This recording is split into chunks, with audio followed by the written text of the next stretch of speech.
Ross Dellinger of Yahoo Sports dropped a bombshell as collectives were to be no more in college football, but there has been a hard pivot. In today's video, we'll discuss what that pivot is and how, well, there could be a Matador Club 2.0.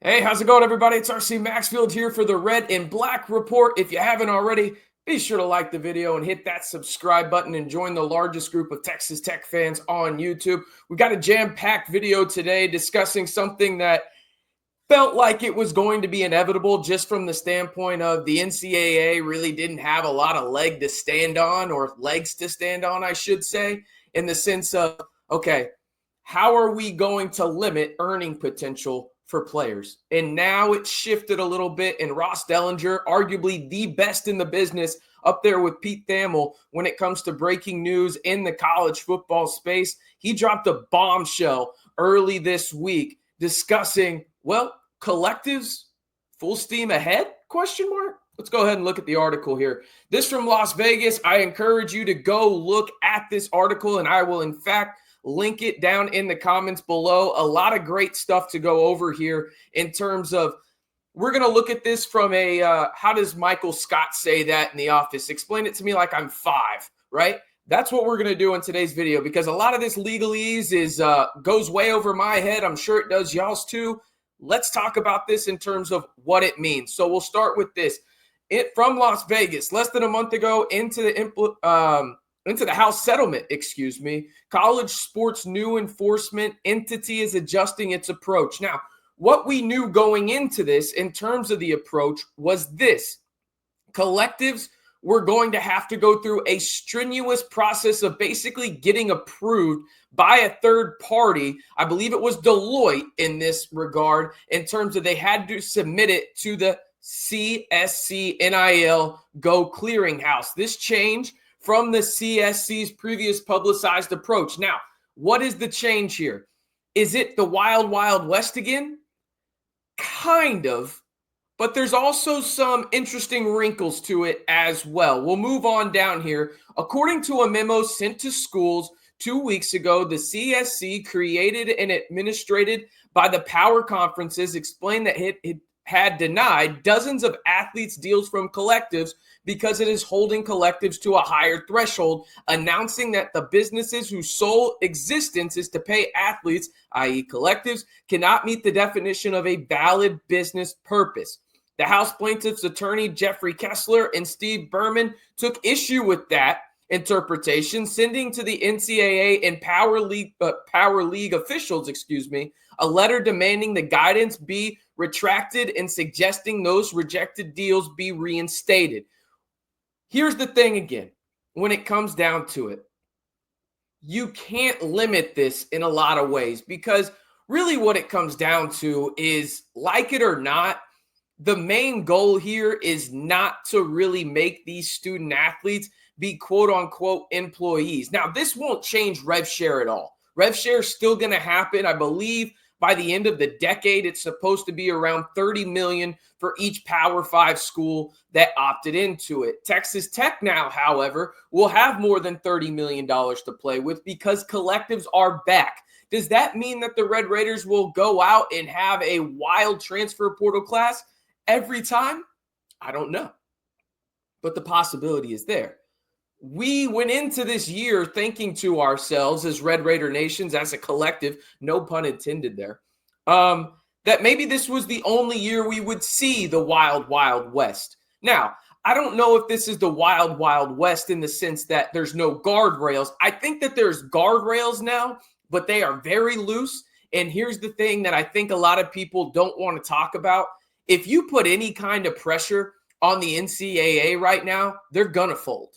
They're going to fold because they don't want to get sued. That's just how it is.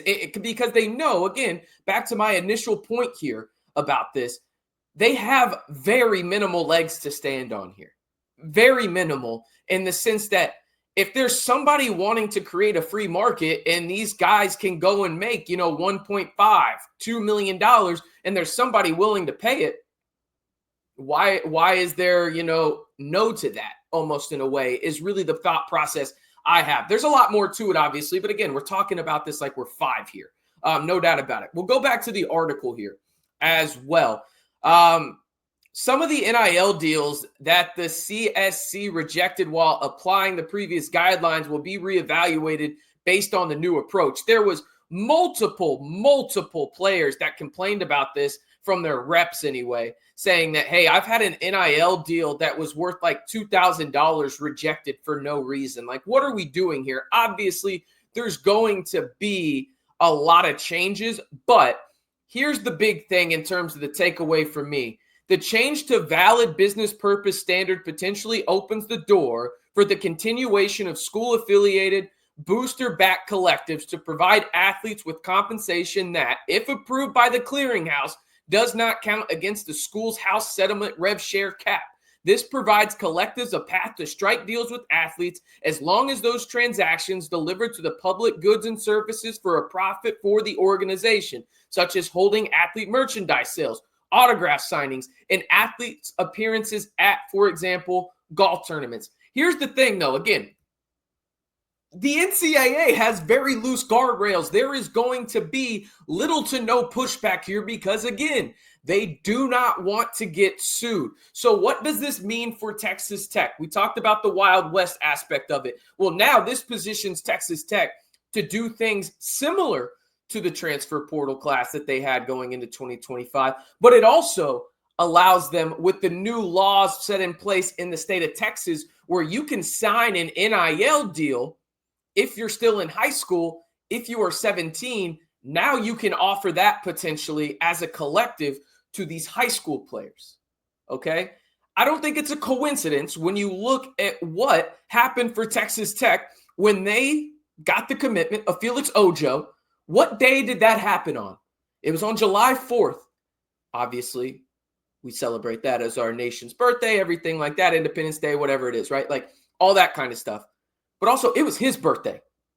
He turned 17. That was not a coincidence that he was announcing that with the new legislation that's been put in place in the state of Texas. There's other states that have it too. Georgia, I believe Oklahoma has that as well. There's multiple states that have it. But now you can go in there, have the collectives not count against your quote-unquote salary cap, aka the rev share that you have, and you can go out and be hyper-aggressive if you are Texas Tech, not only in the portal, but the high school ranks as well with these backings of the collectives. Cody Campbell's in the thumbnail for a reason, people. He's arguably the most iconic booster in college football right now, whether that's because he's meeting with Coach Saban or he's on this panel that's, talking to President Trump about everything that's going on, right? Like Cody Campbell is the booster that is the billboard of really all boosters in the country right now in what's going on. And so really for Texas Tech, this allows them to really go forward with the Matador Club and continue to do what they were doing on that front. Now, again, I want to reemphasize this because I've said it a couple times, but just to make sure, there are some guardrails now. As we saw there in the article, I'll put it back on the screen. The change to the valid business purpose standard potentially opens the door for the continuation of school-affiliated booster-backed collectives to provide athletes with compensation that, if approved by the clearinghouse, does not count against the school's house settlement rev share. The thing is, again, with the approved by the clearinghouse, there, even if it's not, there's not much legs to stand on in terms of they don't want to get sued. Okay? So again, when you look at everything in terms of what's going on, obviously it's still early on in this, and there are a lot smarter people figuring this out behind the scenes than what I'm talking about here. Again, 5-year-old, explain it to me like I'm 5, right? Like that's what I'm doing here. My understanding is this: collectives are back. There may be some guardrails you have to go through in terms of the clearinghouse. If it is denied, it doesn't sound like it's going to really impact things too much. And Texas Tech is obviously going to be in a great position because the Matador Club was really pioneering a lot of what other schools followed and copycatted behind. And Texas Tech obviously is in a very good position when it comes to the dinero, moolah, dollars, whatever your choice is to call money in 2025. So the Red Raiders are in a very good spot. Once again, this is a sizable shift in terms of where collectives are heading into the future. And now Texas Tech can really ramp things up, potentially going and moving forward like they did this past portal cycle, and also do that on the high school recruiting trail, specifically for states that allow kids to sign NIL agreements when they are 17 years old. So a big day. Still a lot to unpack here. But as it stands right now, I mean, collectives are back. And it feels like in the ever-changing world of college football, that may not be the reality here in 30 days. But as it stands right now, it's a reality. And Texas Tech is in a very good position to succeed with the current landscape of college football. All right, that's going to do it for today's video. Appreciate y'all tuning in. If you haven't already, be sure to like the video and hit that subscribe button to join the largest group of Texas Tech fans on YouTube right here on the RBR, the Red and Black Report. And as always, I am RC Maxfield reminding you to stay safe and Wreck 'em Tech.